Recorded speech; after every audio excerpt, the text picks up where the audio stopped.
¡Hey! ¿Qué pasa, psiconautas? En el vídeo de hoy continuaremos hablando de un asunto muy interesante, que son los malos viajes, pero esta vez hablaremos del setting y la dosis, dos asuntos que apenas toqué en el anterior vídeo.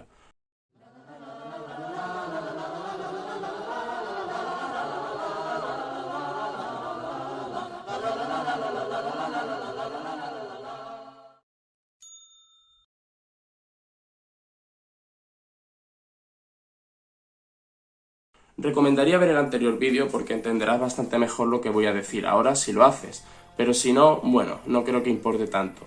El caso es que empecemos por definir qué es el setting. El setting sería la situación que rodea al consumo de una droga psicodélica, es decir, la gente que hay alrededor, el sitio en el que estés, el momento en el que lo estés tomando, todo lo que no sea el interior de tu cabeza, que sería el set, que es lo que expliqué en el anterior vídeo. Pues empecemos hablando sobre el factor humano, las personas.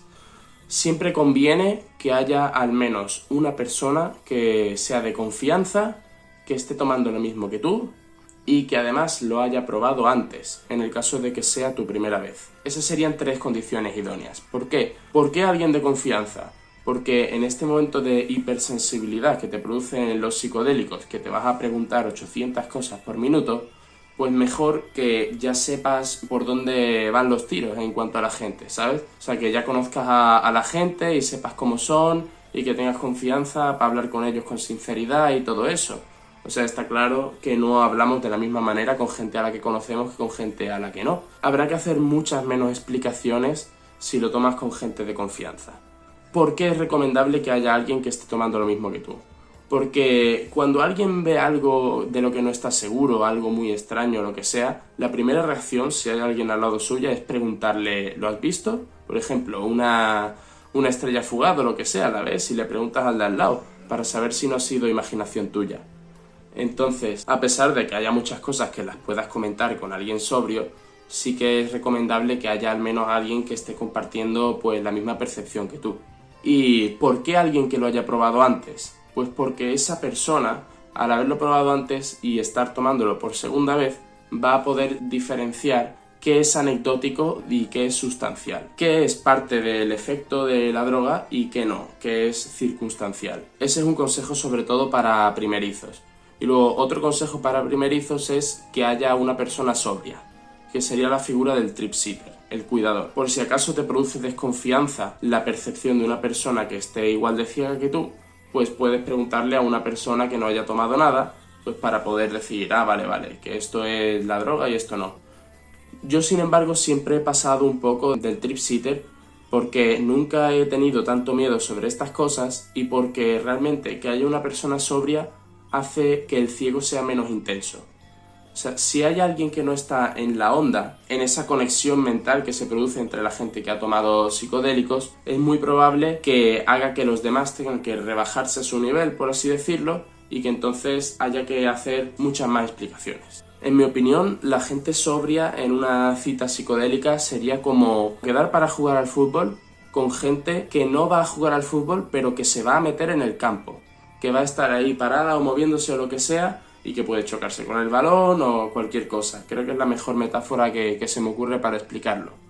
No sería gente que simplemente está afuera de espectador, no. Todo influye, absolutamente todo influye. De hecho, mucha gente no fuma hierba si es con gente desconocida o si es en un ambiente así extraño. Y claro, los psicodélicos son como la hierba, pero por 100, ¿no? Por decir un número. O sea que todas esas precauciones que tiene alguna gente con la hierba, pues con los psicodélicos sí que son precauciones más obligatorias, por así decirlo. Hablemos sobre el sitio. Es tremendamente aconsejable que haya un sitio en el que uno pueda estar en privacidad, en un sitio de confianza, en el que uno no tenga que preocuparse por desconocidos ni por nada de eso. No hace falta estar todo el tiempo en ese sitio, pero sí que es muy buena idea tenerlo al menos como un recurso, como una posibilidad, por si acaso algo sale mal. Y luego aparte, en ese sitio de confianza, conviene también que haya al menos un sitio en el que alguien se pueda meter solo el rato que quiera y que nadie se raye por ello. Porque siempre viene bien eso, tener al menos un sitio en el que poder estar solo si uno lo que quiere es estar solo.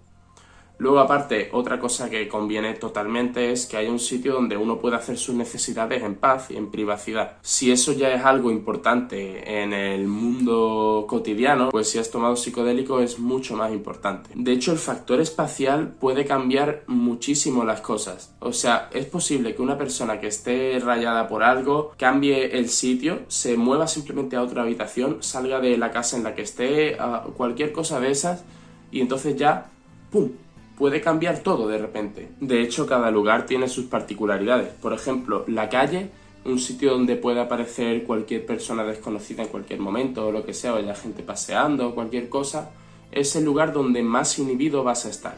Te garantizo que, sobre todo si es la primera vez que lo tomas y tal, bajar a la calle será como de repente tener la sensación de que todo el mundo se va a enterar de que estás ciego y de que tienes que cuidar cada paso, cada pequeña acción para que no se enteren. Es posible que ese miedo a que la gente se entere sea provocado por la prohibición, por ese estigma negativo que tienen las drogas. La verdad que no podemos saber cómo sería el asunto si no estuviera prohibido, porque normalmente a la gente que va borracha no le importa nada que los demás sepan que va borrachos, siendo el alcohol legal, claro. Luego, otro lugar particular sería la naturaleza.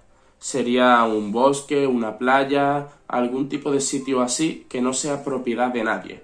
Eso es siempre muy aconsejable tenerlo a mano.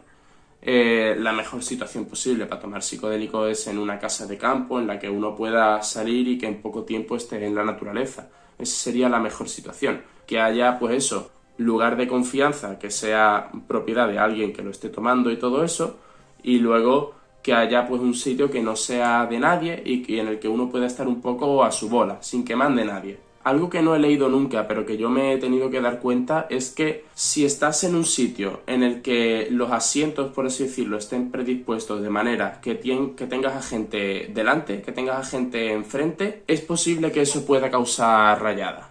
Porque al fin y al cabo estás mirando así para adelante y lo que tienes es otra persona. Y entonces te preguntas, ¿esta persona sabe que yo estoy simplemente mirando al frente o se piensa que yo le estoy mirando por algún motivo particular o lo que sea? Entonces no es algo malo para nada tener a alguien enfrente cuando estás puesto de psicodélicos, pero sí que puede serlo. Así que eso, es recomendable pues poder tener al menos la opción de tener delante una especie de paisaje o alguna cosa así abstracta en la que poder mirar y pensar en lo que te dé la gana y no cruzarte la mirada con nadie. También hay que tener cuidado con los problemas físicos, por así decirlo. Si tienes una herida o si estás pasando frío, estás pasando calor o algo así, es bastante probable que con los psicodélicos te dé la sensación de que eso es más intenso de lo que es. Así que trata de estar lo más cómodo posible. Otra cosa que cabe mencionar con respecto al lugar, por así decirlo, es la iluminación, por ejemplo. Cuanto menos claras estén las cosas, cuanto más abstracto sea todo, más oscuro y todo eso, más ciego te vas a poder poner. O sea que si quieres bajarte un poco el ciego y tal, enciende las luces, quítate el vídeo psicodélico que tengas puesto, haz que todo sea concreto e identificable, ya que lo psicodélico es lo contrario, es lo variable, lo poco identificable, lo interpretable. Una anécdota mía divertida es que una vez tomando psicodélicos en la casa de un amigo, estábamos ahí en el jardín, que era un jardín que tenía una parte con ciertos escalones, pero de una manera muy irregular. O sea, no eran escalones que están todos seguidos, sino que cada cierto tiempo había un escalón. Y era de noche, estaba todo oscuro, no se veía nada. Eso en cualquier otra situación, uno pasa por ahí y tiene un poquito de cuidado y punto. Pero con psicodélicos, os juro que estuvimos muchísimo tiempo hasta que logramos pasar por ahí. O sea, daba mucho miedo. Nada más que un escalón mínimo, el poder tropezarte con eso porque no sabes por dónde vas, eso daba un miedo terrible. A mí me hacía mucha gracia, no era un miedo en el buen sentido, pero claro, tengamos eso en cuenta. Por ejemplo, hacer exploración urbana puesto de psicodélicos me parecería algo muy arriesgado, algo realmente para gente muy valiente y gente con experiencia. Realmente, cuanta más experiencia tengas con el asunto, más vas a poder permitirte no seguir estos consejos que yo estoy dando. Más vas a poder juguetear, por así decirlo, con la droga y con lo que hagas. Bien, ahora hablemos sobre la dosis. La dosis es un factor bastante importante porque las drogas psicodélicas no son como las depresoras o las estimulantes en el sentido de que puedes estar más o menos ciego. sino que estás ciego o no lo estás. Es verdad que una vez que lo estás puedes estarlo más, pero como que si no tomas lo suficiente no vas a conseguir lo que se pretende conseguir. Ahora, si tomas demasiado, pues seguramente tampoco consigas lo que pretendes. Y es que si tomas muchísimo, no vas a tener memoria a corto plazo. Es decir, vas a tener tantísimas cosas en las que fijarte que no vas a acordarte de las cosas que acabas de hacer o que acaban de pasar. Van a estar sucediendo las cosas y tú no vas a poder ir captándolas porque van a ser tantas que tu cerebro como que se va a saturar y ¡pum! No va a captar nada. Te vas a quedar ahí pues en un estado de olvido perpetuo. Cuanto más tomes, más riesgos hay. Creo que eso es evidente. Sin embargo, creo que hay un límite a la locura, por así decirlo, de una dosis súper grande. Y tal vez sea los sueños. Esto es algo que se me ha ocurrido a mí, no lo he leído en ninguna parte y tal, pero yo pienso que uno no sería capaz de hacer con psicodélicos lo que no sería capaz de hacer en sueños. Es decir, yo la verdad que no sueño nunca con robarle a gente, con violar, con matar a un inocente, cosas de ese tipo. Entonces, la verdad que yo, por muy ciego que he ido de psicodélicos, nunca he hecho un acto que yo considerara realmente reprobable.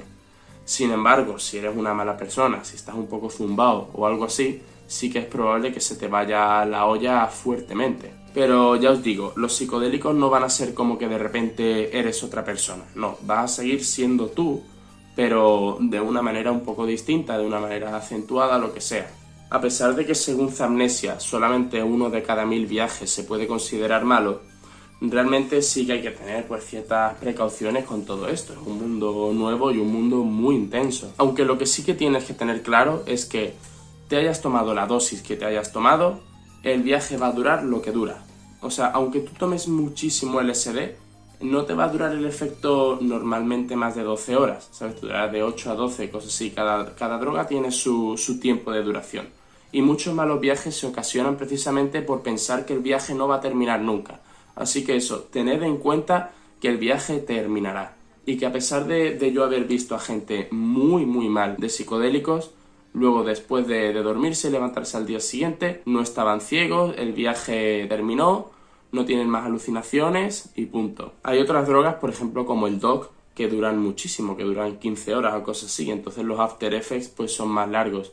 Así que sí que es un consejo muy bueno para principiantes probar primero con drogas psicodélicas que duren menos, como el 2CB o como las setas. Otro de los grandes peligros al tomar psicodélicos es de repente pensar que nada es real. De repente pensar que estás en una especie de sueño o que te has muerto o alguna cosa de esas. Eso no es algo normal de pensar a no ser que hayas tomado bastante.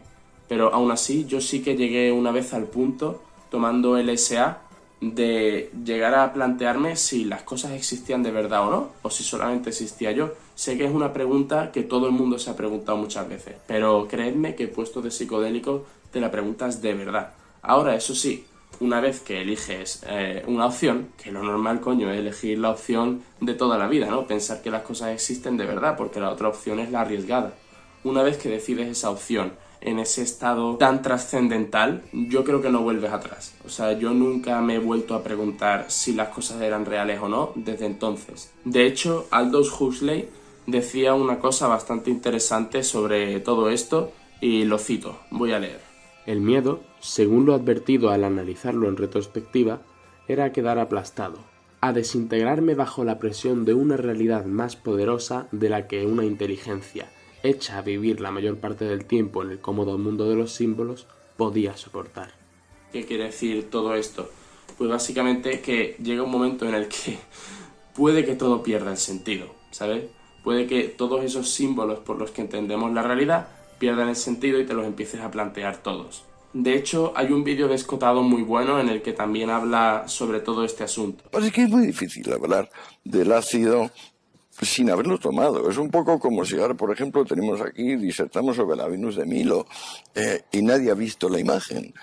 Nadie, en absoluto. Entonces, bueno, nos ocupamos laboriosamente en decir, pues, cómo es, o cómo es la sonrisa de la Gioconda, pero no, es que hace falta ver, en ciertos casos, y en este caso, hace falta haber sentido esta desintegración de las categorías, que es lo que te produce el asunto. Que claro, dices, es que las palabras han dejado de ser un vehículo fiel para transmitir lo que yo estoy sintiendo.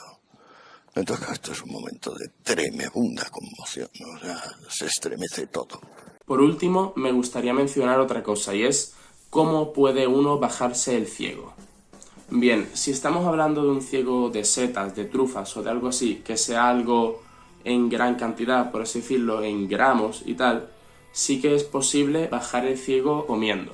De todas maneras, siempre está bien tener comida y bebida a disposición. Aunque lo normal sea que no te entren ganas de comer, sí que está bien eso, tenerlo por si acaso, porque claro, al fin y al cabo no dejamos de ser humanos y no dejamos de necesitar los nutrientes. Pero algo que va a funcionar siempre, y no aconsejo nada, ya sabéis que es ilegal hacerlo, pero bueno, yo dejo la información aquí, que cada uno haga lo que quiera. Algo que te va a funcionar siempre, tomes lo que tomes, es o una droga depresora o una droga estimulante. Cualquiera de las dos te va a reducir el ciego.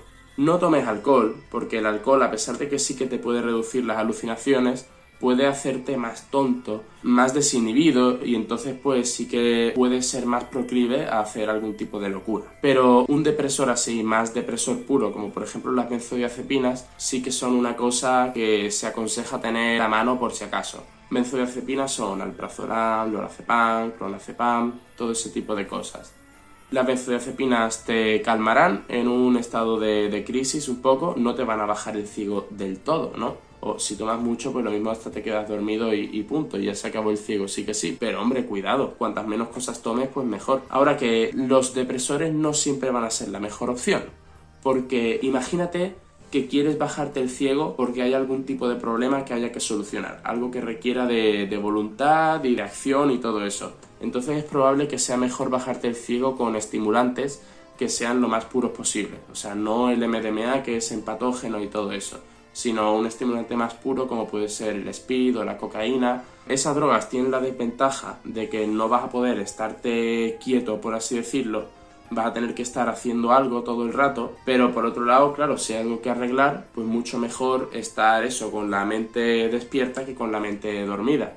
Sin embargo, si lo que quieres es ya terminar con todo y dormirte y todo eso, por supuesto toma depresores, no estimulantes, porque cuando uno está puesto no se puede dormir, eso es así. Pero si tomas estimulantes, lo mismo, una vez que ya has dejado de estar ciego, tienes el efecto del estimulante y tienes ya la rayada de que no puedes dormir por lo otro. Así que bueno, creo que no me queda ya nada más que decir y despido el vídeo diciendo que ya no van a haber más vídeos sobre los malos viajes en este sentido. El próximo vídeo seguramente trate sobre la prohibición o algún tema relacionado con eso. Y nada, espero que os haya resultado interesante lo que he dicho, que lo compartáis, que deis a like, que todo ese tipo de cosas, ¿vale? Pues hasta luego.